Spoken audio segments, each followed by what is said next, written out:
우울증 관련 컨텐츠들 찾아보면 다 얘기가 똑같거든. 운동해라, 운동 힘들면 산책이라도 해라, 요거트 먹어라, 뭐 햇빛 쬐기 이런 게 다 효과가 있거든. 근데 그때뿐이야. 그리고 막 하루 그 다음날 또 아침에 눈을 뜨면 또 우울해져. 둥근 거 또 떴네. 가벼운 처방전보다는 우울증에 대한 면역력을 높일 수 있는 생각을 해봤거든. 안녕하세요 여러분, 삶에서 만나는 다양한 문제들을 답해보는 시간, 드로앤드로의 자립공부 시간입니다. 오랜만이에요. 오늘은 또 새로운 우리 보PD가 왔어요. 우리 보PD 지금 긴장했으니까 댓글 이쁘게 달아라. 그래서 오늘 준비한 주제는 뭔가요? 네, 어제 같이 이제 낮에 한강공원 같이 산책하다가 생각난 주제인데, 스프링피크라는 게 있대. 원래 그 우울증이 가을이나 겨울에 심할 것 같은데 실제로는 그 봄에 그 비중도 높고 자살률도 제일 높다고 하더라고. 그거를 이제 스프링피크라고. 피크가 그거 꼭대기 이러니까. 나도 맞아, 나도 그 얘기 들어본 적 있어. 왜 그럴까? 나도 그런 기분이 들어가지고 최근에는 좀 봄이 그렇게 막 달갑지가 않더라고. 너 그랬어? 뭔가 너무 나 빼고 다 좀 밝고 활기차 보이고 괜히 좀 위축되고 막 그런 느낌? 그래서 그런 걸 계절성 우울증이라고 한다잖아. 나도 약간 좀 계절을 타거든. 내가 따뜻한 나라에서 계속 살았잖아. 호주, 필리핀, 말레이시아, LA 다 사계절이 이렇게 좀 따뜻한 나라였거든. 근데 한국은 또 사계절이 되게 뚜렷하잖아. 그래서 난 겨울만 되면 그렇게 좀 우울해지더라고. 겨울이 타는 거네. 근데 이게 3월, 5월에 자살률이 급증하는 이유가, 보통 사람들 겨울에 이제 좀 추울 때 무기력하고 이러니까 좀 우울증을 앓다가 활동을 하기 시작하면서 그때 이제 행동으로 옮기게 되는 거래. 그래서 그 자살률이 높아지는 거래, 오히려 봄 때. 그러니까 겨울에 있을 때는 활동을 안 하니까 그냥 무기력한 거야. 그냥 움직이기도 싫고 그냥 아무것도 않고 이러는 거야. 나도 계절이 많이 타는데 가을 겨울에 좀 이렇게 추울 때는 형 말한 대로 무기력하니까 가만히 있다 보면 지나가시는데 꽃이 막 보면은 피고 걔가 막 지고 하는데 그때 뭔가 아쉬우니까. 꽃 졌는데 나 아무것도 안 했네. 이 우울증을 겪어본 적이 있거든. 근데 나는 사실 너가 봐도 알겠지만 나 되게 긍정적이잖아. 밝고 항상. 그래서 나는 평생 내가 그런 걸 느낄 수가 있을까? 내가 그런 걸 경험할 일이 있을까? 했는데 나 같은 애가 오히려 더 심하게 느껴. 오히려 더 극적이거든. 원래 기본적으로 좀 우울감을 깔고 있는 사람들은 그냥 그게 좀 익숙하고, 그래서 그게 왔을 때 이 격차가 좀 덜한 것 같아. 기복이 심한 거네. 근데 나는 너무 해피 이런 사람이다 보니까 내가 우울감을 느낄 때 이게 떨어지는 낙차가 더 심한 거지. 상상이 안 된다, 형이 약간 우울한 모습이. 나도 그래서 더 그 모습이 싫은 거야. 우울에 빠져있고 무기력하고 이런 게 더 싫은 거야. 원래 그런 사람이 아니니까. 그러니까 더 자책하게 되고.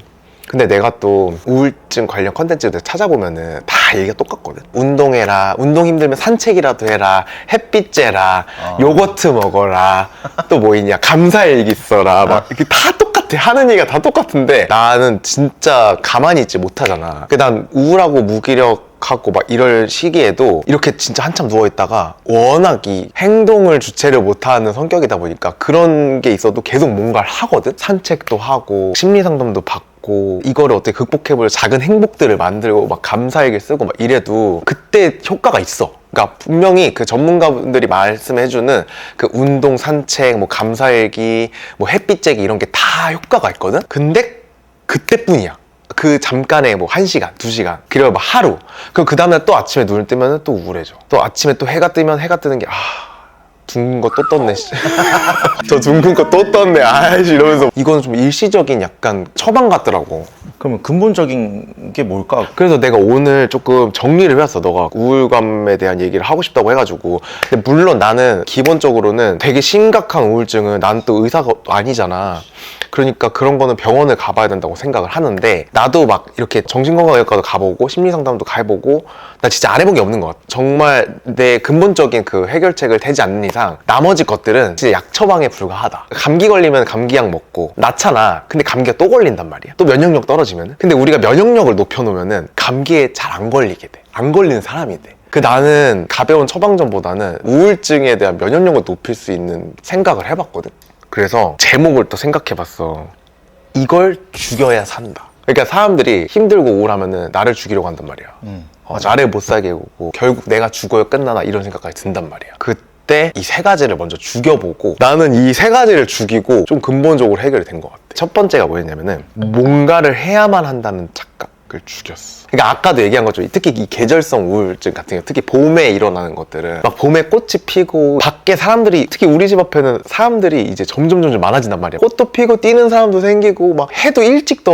3월 이러면은 또 새학기의 시작, 뭔가 새로운 시작, 계절의 시작 이러면서 계속 뭔가 내가 어떤 목표를 하나 정해야 되고 그거를 위해서 새로운 걸 해야 될 것만 같은 그런 생각이 든단 말이야. 그리고 특히나 우울증을 느낄 때 가장 많이 오는 증상이 나태함, 무료함, 무기력함, 피곤함 이런 거잖아. 그러면서 내가 스스로 막 싫어진단 말이야. 근데 사람들은 다 막 움직여, 열심히 살아가는 것 같아. 나만 이러고 있는 것 같아. 그게 더 봄에 극심해진단 말이지. 그럼 계속 나를 막 뭔가를 해야 될 것만 같은 기분 느끼게 해서 그게 나한테 부담감이 되고, 그게 또 자책으로 바뀌고, 이 계속 악의 고리가 계속 되는 것 같아. 막 쪼고 나를 더 시간이 지체되기 전에 이 봄에 뭔가 내가 해놔야 된다. 약간 이런 생각들. 약간 이런 데 꽃이 펴. 그래, 쟤네도 꽃을 피고 있는데 난 아, 뭐 딱 하고 그 있나 느낌이다. 이런 느낌 있잖아. 맞아, 내 맞아. 꽃은 언제 피나 이런 거 있잖아. 맞아. 그러면서 막 이제 읽는 책이 이제 꽃은 저마다 피는 시기가 다르다 이런 거면서 막 자기 위로하고. 근데 그거라도 하면 다행인데 꽃 피는 다른 사람들 보면서 나는 비교되고 더 막 우울감에 빠진단 말이야. 아, 이게 학교 다닐 때는 좀 괜찮았던 것 같아. 대학교 때는 왜냐면 다들 개강하니까, 개강하고 직장 다니는 사람들은 이렇게 회사에서 목표 주어지고 해서 앞으로 나아가는데, 지금 프리랜서 하고 있을 때 뭔가 내가 목표를 정하지 않으면 그냥 흘러가 버리잖아. 맞아. 그것도 있다. 나는 회사 다닐 때도 우울한 적이 있거든. 근데 그게 뭐냐면은 회사 다니는 게 익숙해져. 그러니까 뭔가 재밌는 게 없는 거야. 뭔가 회사를 다니면서 내가 뭔가 새로운 게 있고 새로운 프로젝트가 있고 뭐 내가 하고 싶은 게 있고 막 이러면은, 아니면은 회사 생활이 아니어도 내가 회사 끝나고 주말에 혹은 저녁 시간에 내가 하고 싶은 막 취미 생활이 있고 이러면은 다니는 게 그냥 즐겁고 그거를 생각하면서 버틴단 말이야. 근데 우울해지면은 좋아하는 게 없어지거든. 좋아했던 것조차 그냥 별로, 이거 해서 뭐해, 내가 시간만 버리고 돈만 쓰지, 그냥 하지 말자 이렇게 돼버리니까 회사도 무료해지고 억지로 끌려가서 이렇게 하고 집에 와서 계속 누워있고. 난 그랬거든. 난 집에 오기만 하면 잤어. 나 그때 막 7시, 8시 자서 다음날 7시, 8시 일어나. 그냥 삭제하네, 하루를. 그냥 하루를 삭제하는 거야. 별 기대감이 없고. 회사에서 또 멀쩡한 척 해야 되니까. 회사에서 몰라 내가 우울한 줄. 왜냐면 거기서 티내면 나만 바보 되는 거잖아. 더 나를 비참하게 했던 게 그 마음이었던 것 같아. 뭔가를 해야 된다는 착각. 행복해져야 되는 강박이랄까? 행복이 의무가 된다? 그러니까 행복하지 않은 나를 받아들이지 못하는 거야. 반대로 행복하려고 뭔가를 자꾸 하려고 해. 날 행복하게 만들기 위해 뭔가를 하려고 해. 뭔 말인지 알지? 근데 그게 절대 근본적인 해결책이 되지 않거든. 오히려 내가 행복하려고 할수록 더 불행해지는 역설적인. 그래서 내가 그때 생각한 거는 뭘 해야 된다는 생각을 죽여버리자. 그래서 그거를 그냥 잘라냈어. 그냥 아무것도 안 하는 나를 냅두는 거야.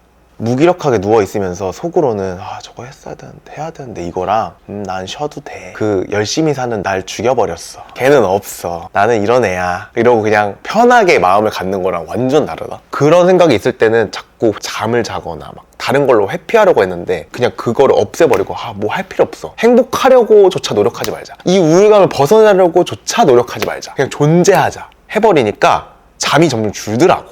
깨어있는 내가 괜찮은 거야. 잠으로 도망갈 필요가 없는 거야. 그냥 깨어있어도 난 괜찮아. 이 정도 되잖아? 그러면은 하고 싶은 게 생긴다? 뭐가 보여. 그때서야.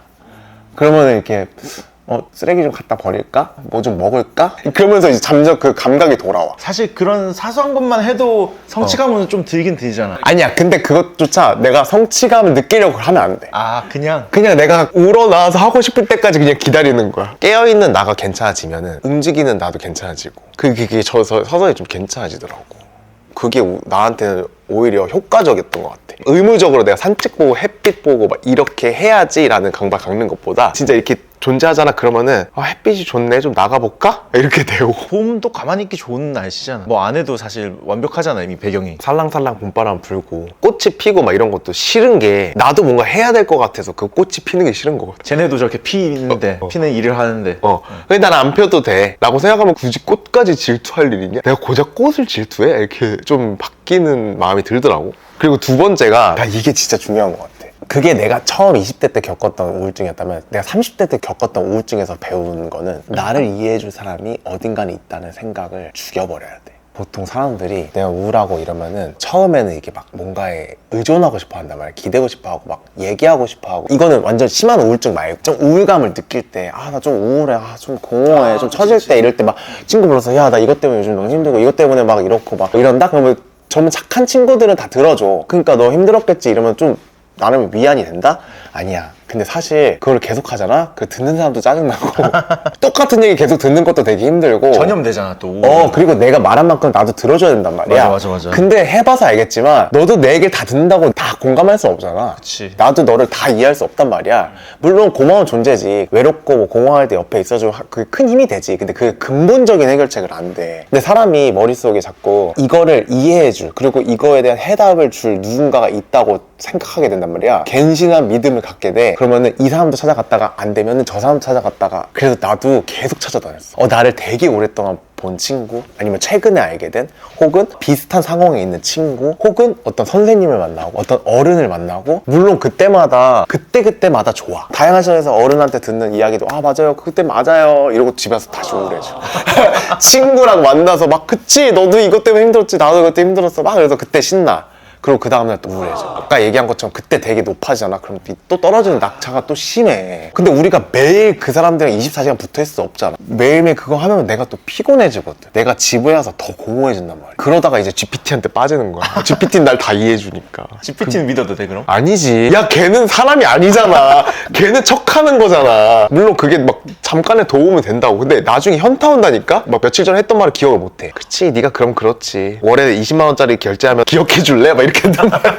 그래서 나 진짜 오랫동안 막 이 사람 저 사람 막 찾아다닌 것 같아. 뭔가 이 사람이 해결책을 줄 거고 이 사람이 해결책을 줄 거고. 근데 결국 내 상황이랑 똑같은 사람은 아무도 없어, 이 세상에. 나밖에 없어. 그래서 결국 나를 온전히 이해하고 나의 상황과 나를 온전히 이해하는 사람은 나 하나야. 그거를 다른 사람한테서 해답을 찾으려는 그 마음 있잖아. 그 착각에서 벗어나야 돼. 사실 그러고 싶거든. 그래서 내가 해야 되는 거는 뭔지 알아? 훈육이다. 그래서 내가 한참 그 자기 돌봄에서 엄청 빠져 있었어. 자기 돌보는 거. 그래, 내가 나를 돌보고, 그래서 막 잘 먹이고 잘 재우고 잠자리 잘 정리하고 막 이런 것도 있잖아. 근데 그것만 하면 안 돼. 그럼 내가 애가 돼버리거든. 우린 점점 나이 들고 성숙해져야 되잖아. 그리고 건강해져야 되잖아. 자기 돌봄도 되게 중요하거든. 근데 그것만 계속하면은 또 자기 연민에 또 빠져. 너무 공감해버리네. 나 불쌍해. 나처럼 불쌍한 애가 어딨어. 이렇게 된다. 그러니까 온전히 이해하는 건 나밖에 없지. 이 세상에 날 이해해줄 사람이 아무도 없고 난 너무 불쌍하고 이렇게 돼버려. 그래서 필요한 게 자기 돌봄 플러스 훈육. 그러니까 채찍과 당근이네. 왜 우리가 그러니까 어릴 때는 부모님한테 훈육을 받는다. 그리고 선생님한테 훈육을 받고. 근데 이제 성인이 되잖아. 그리고 이제 30대 이제 우리 중반이니까 야, 우리가 부모님한테 훈육받을 나이니? 아니란 말이야. 사실 20대만 돼도 부모님한테 훈육 안 받은 사람 나는 그랬거든. 나는 20대부터 독립을 해가지고 부모님이 나한테 이래라 저래라 하지 않았어. 근데 거기서 내가 우울해지고 이렇게 해주면 진짜 무서운 게 뭐냐면은 나를 잡아줄 사람이 없는 거야. 어른이 없네. 어른이 없어. 선생님도 없잖아. 그래서 나를 훈육해야 되는데, 근데 그러면은 성인일 때 어떻게 하는지 알아? 선생님을 고용해. 심리 상담을 받기도 하고, 혹은 학원을 등록을 하고. 특히 PT. 헬스장 PT. PT도 훈육이야. 훈육이지. 그럼 선생님이 회원님 집에 가서 이거 먹고요. 이건 먹으면 안 되고요. 뭐 스쿼트 100개 하세요. 막 이렇게 하잖아. 근데 그거를 남이 하는 건 한계가 있어. 봐봐, 우리가 PT 1시간 받고 와도 집에 와서 치킨 처먹으면 안 되는 거거든. 상담을 받고 뭐 정신건강의학과를 가서도 거기서 내가 뭐 훈육을 받는다고 해도 선생님이 뭐 이렇게 하세요 저렇게 하세요 뭐 약 챙겨 먹어서 해도 내가 집에 와서 약 안 먹고 그냥 우울하게 또 있으면 계속 우울해지는 거니까 내가 스스로 나를 당근질을 해야 되더라고. 내가 이걸 어디서 배웠냐면은 내가 최근에 읽고 있는 책이 있거든. 아직도 가야 할 길. 왜? 종교적인 느낌인데 살짝. 근데 이거 좀 종교적인 색도 있긴 한데 아직도 가야 할 길. 이거 딱 보는 순간 야, 너 아직 가야 할 길이 멀어. 우울해서 왜 너 삶을 포기하려고 해. 약간 이런 느낌이잖아. 근데 여기서 제일 먼저 나오는 챕터가 자기 훈육에 대한 얘기거든. 훈육하는 방법 중에 하나가 즐거움을 나중으로 미루라고 하거든. 되게 재밌는 에피소드가 있는데 여기에 오키나와에 주둔하고 있는 미군 병사 얘기가 나와. 그 미군이 알코올 의존증이야. 그래서 이 저자가 좋아하는 거 없냐고 그랬더니 저 독서 좋아한다 이랬대. 그러면 저녁에 술 마시는 거 대신에 독서를 해보면 어때요? 그랬더니 우리 막사는 너무 시끄러워서 독서를 할 그 환경이 안 된다 이러더래. 그러면 도서관에 가면 되잖아요. 그럼 도서관은 너무 멀어요. 근데 술집이 도서관보다 멀지 않아요? 그랬더니 저 사실 책 그렇게 많이 안 읽어요. 그렇게까지 좋아하진 않아 이러더래. 뭐 낚시는 좋아하세요? 낚시 좋아하죠. 그때 낚시를 해보면 어때요? 밤에 여기서 낚시를 안 해요. 그런 사람 많아. 근데 나도 그랬던 것 같아. 뭐 하세요? 그러면 저 근데 일이 많아가지고 회사가 바빠가지고 막 탓하게 돼. 환경 탓. 아, 제 부모님이 이래서 어린 시절에 막 이런 환경에 자라가지고요. 나중에 제 성격이 이래가지고요. 기질이 이래가지고요. MBTI가 막 온갖 핑계를 다 대면서 자기 연민에 빠진단 말이에요. 그러면서 내가 추구하는 즐거움의 명분을 만들어. 이래서 술을 마신. 이래서 나의 즐거움을 찾는. 즐거움을 뒤로 미루지 않는 거야. 근데 그 끝은 결국 타락이거든. 그 끝은 멸망의 길이요. 사망의 길. 미안해, 나 요즘 아침 예배를 너무 많이 갔나 봐. 근데 아무튼 즐거움을 뒤로 미루는 거. 그 뜻은 내가 스스로 나를 훈육한다고 생각을 하고 보상이나 이런 거를 뒤로 미루는 거야. 내가 해야 될 일을 또 먼저 하고 그 자기 연민에서 빠져나와야 되는 거야. 자기 훈육을 통해. 내가 하면 누가 책임져 줄 거야? 내가 날 책임져 줘야지. 그래서 나는 훈육을 시작했지. 여기에 그게 나와 있더라고. 내가 읽어볼게. 항상 이겨야 한다는 욕망을 포기하는 동안 나는 우울했다. 사랑한 어떤 것을 포기하는 데 따르는 감정, 적어도 내 일부분이고 나와 친근한 것을 포기하는 데 따르는 감정이 바로 우울이기 때문이다. 정신적으로 건강한 인간은 당연히 성장해야 하고 정신적, 영적 성장을 위해서는 옛 자아를 포기하거나 상실하는 것이 필수 과정이므로 우울은 정상적이고 근본적인 건강한 현상이다. 그래서 내가 이거를 읽고 내가 또 깨달은 게 뭐냐면은 여기서도 말하잖아. 내가 친근한 것을 포기하는 거. 그러니까 내가 즐겼던 즐거운 것들. 사실 막 우울하다고 하는데 내가 즐길 건 또 다 즐기거든. 막 친구 만나고 술 마시고 막 드라마 보고 막 그런 것들은 다 한단 말이야. 우울해도 뭐 맛있는 거 먹고 막 이런 걸로 회피하고 막 이런. 근데 그 친근한 것을 포기하는 게 되게 고통이야. 근데 그게 훈육인 거지. 이 책에 그 자기 훈육에 대한 여러 가지 이야기들이 많이 나와. 그리고 또 하나가 옛 자아를 포기하는 거. 그게 내가 생각하는 세 번째 죽여야 되는 거야. 올드 이고. 내가 우울증을 극복하고 깨달은 거는 우울이라는 거는 나를 죽이는 고통이라고 생각을 했거든. 근데 새롭게 태어나라는 신호 같아. 그 고통이 너 이제 새롭게 태어나야 돼. 예전 것들을 이제 버리고 내가 새로운 시작을 해야 돼서 그 성장통이라고 생각을 하니까 맞는 것 같더라고. 변화할 시기다. 사실은 뭐 내가 왜 우울하지? 막 이런 거 자세히 들여다보면은 내 현재 상황, 내가 원했던 게 잘 안 됐을 때 막 보통 그러잖아. 막 내가 열심히 뭘 준비했는데 그게 안 됐을 때, 좌절됐을 때, 뭐 내가 갖고 있었던 걸 잃어버렸을 때, 상실에서 오는 우울감이나 뭐 만나는 사람과 막 헤어져가지고 뭐 우울해지기도 하고, 돈을 잃어서, 뭐 사기를 당해서, 누구 인간관계가 무너져서, 막 뒤통수 맞아서 배신당하고, 그 과거의 기억이랑 이런 것들이 날 지금 아직도 괴롭히기도 하고, 어떤 사건 사고가 막 이런 것들이 날 괴롭힌단 말이야. 근데 그거를 내 옛 자아를 죽이는 거지. 내가 중요하다고 생각했 이런 것들 있잖아. 진짜 신기한 게 성경에도 그 얘기 나오잖아. 누구든지 나를 따르려거든 자기를 부인하고 자기 십자가를 지고 따라오라고 예수님이 그러잖아. 난 옛날에 그게 무슨 말인지 이해를 못했다. 그리고 막 살려면 죽을 것이요 죽으려고 하면 살 것이다 이러는데 하늘의 미랄이 땅에 떨어져 그게 죽어야지 그게 싹이 튼다고 하는 게 나는 사실 잘 와닿지도 않고 난 죽고 싶지도 않고 난 내 이거를 포기하고 싶지도 않고 막 그랬었거든. 근데 이게 결국은 그 뜻이었어. 이게 꼭 이게 종교적으로만 바라볼 게 아니고 내 그 옛 것들, 내가 생각하는 과거의 중요한 것들, 내가 쫓았던 것들, 막 내가 욕심 부렸던 것들, 내가 놓지 못했던 것들, 그런 거 사실 우울증의 근본적인 이유잖아.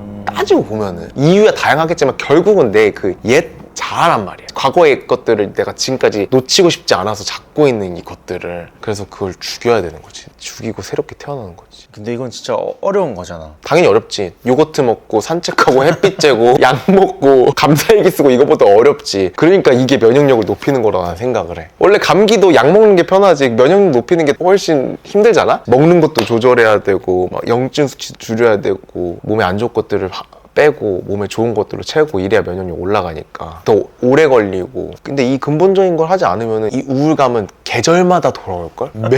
매년 돌아올걸. 봄만 그런 게 아니라 봄 오면 봄 타고 가을 오면 또 가을 타고 겨울 오면 겨울 타고 여름 빼고 다 우울해. 지독하네. 그러니까 면역력을 높여야 돼. 그리고 막 다 잃어버릴 것 같은데 이 책에서도 모든 것을 포기함으로써 보다 많이 얻는다. 자기 훈육이란 자기 확장의 과정이다. 성장하는 거지. 더 커지려고 그러는 거지. 그러니까 지금 내가 느끼고 있는 이 우울은 그냥 단순한 고통이 아니고 내가 더 큰 사람이 되고 그 니체가 얘기한 거 똑같아. 나를 죽이지 못하는 고통은 나를 더 강하게 만든다. 포기의 고통이란 죽음의 고통이고 옛것의 죽음이란 새것의 탄생이다. 죽음의 고통이란 탄생의 고통이고 탄생의 고통이란 죽음의 고통이다. 우리가 새롭고 더 좋은 생각과 개념, 이론, 이해 등을 발전시킨다는 것은 옛 생각과 개념, 이론, 이해 등이 죽어야 함을 의미한다.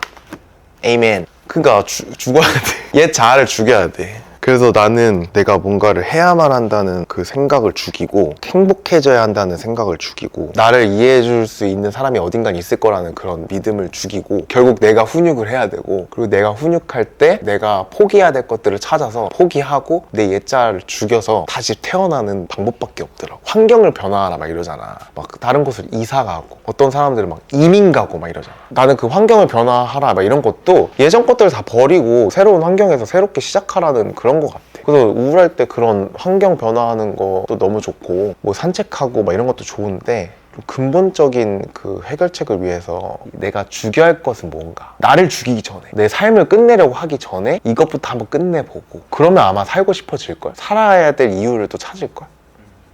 무슨 표정이야? 죽여야 될 게 많다고 하니까 이 약동하는 봄에 넌 뭘 죽여야 될 것 같아? 나 일단 식욕을 좀 죽여야 될 것 같고. 그래! 그러니까 그 즐거움을 뒤로 미루는 거잖아. 아, 그치. 훈육을 시작했네. 근데 나는 근래에 또 많은 것들 좀 포기하면서 또 옛자들 조금씩 죽여나가고 있는 것 같아. 근데 나 요즘 되게 행복해 보이지 않아? 스스로도 내 면역력이 좀 높아진 느낌이 들어. 그래서 다음번에 분명히 또 이 우울감이 또 찾아올 거란 말이지. 그때 조금 더 유연하게 대처할 수 있을 것 같아. 왜냐면은 나는 훈육을 통해 좀 더 성장했으니까. 그 20대, 뭐 30대 초반 때 그때보다 훨씬 더 시간을 적게 들였고 빨리 빠져나올 수 있을 것 같아. 혹은 안 올 수도 있고, 아니 좀 더 늦게 올 수도 있고, 40대에 올 수도 있고. 얼마 안 남아. 그러면 오늘은 여기까지.